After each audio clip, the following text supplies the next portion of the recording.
ये आकाशवाणी है। अब आप कनकलता से समाचार सुनिए।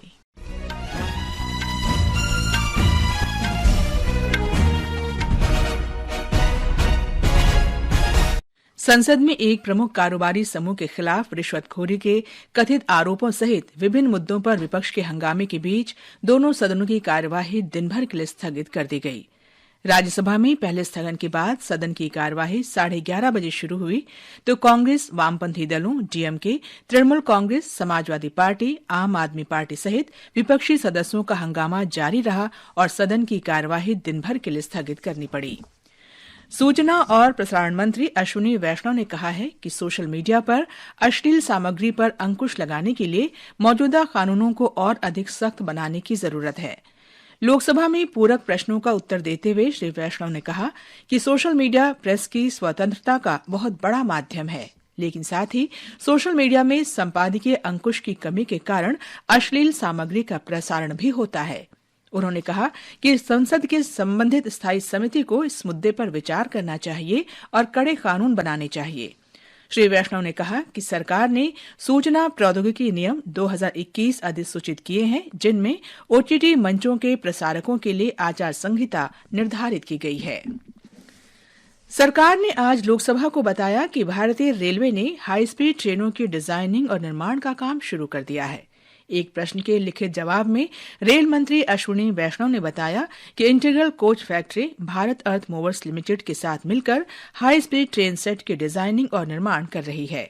इसकी डिजाइन स्पीड 280 किलोमीटर प्रति घंटा होगी। राष्ट्रपति द्रौपदी मुर्मू तमिलनाडु की 4 दिन की यात्रा के पहले चरण में आज कोयम्बटूर पहुंची। वे कल वेलिंगटन ऊटी में रक्षा सेवा स्टाफ कॉलेज के एक कार्यक्रम में भाग लेंगी। राष्ट्रपति संकाय सदस्यों और छात्र संघ के अधिकारियों को भी संबोधित करेंगे तथा शुक्रवार को नीलगिरी में जनजातीय समुदाय के लोगों से बातचीत करेंगी। सरकार ने आज नई दिल्ली में राष्ट्रीय अभियान बाल विवाह मुक्त भारत की शुरुआत की। अभियान का मुख्य उद्देश्य देश को बाल विवाह मुक्त राष्ट्र बनाना है। महिला और बाल विकास मंत्री अन्नपूर्णा देवी ने अभियान की शुरुआत करते हुए कहा कि सरकार ने 130 जिलों की पहचान की है, जहां इस अभियान को मुख्य तौर पर चलाया जाएगा।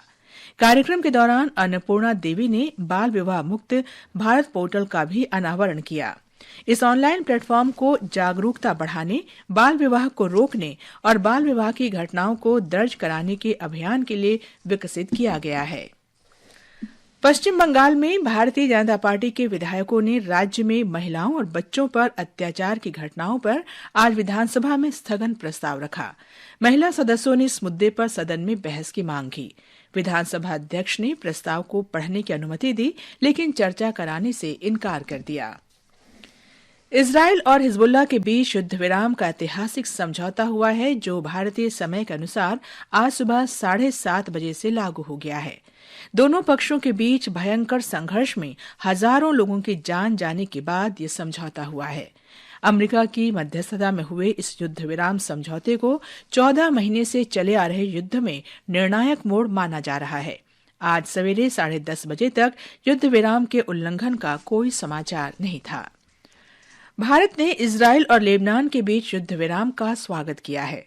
विदेश मंत्रालय ने एक बयान में कहा है कि भारत ने हमेशा तनाव कम करने, संयम बरतने, बातचीत और कूटनीति का रास्ता अपनाने का आह्वान किया है। भारत को उम्मीद है कि इन घटनाक्रमों से व्यापक क्षेत्र में शांति और स्थिरता आएगी।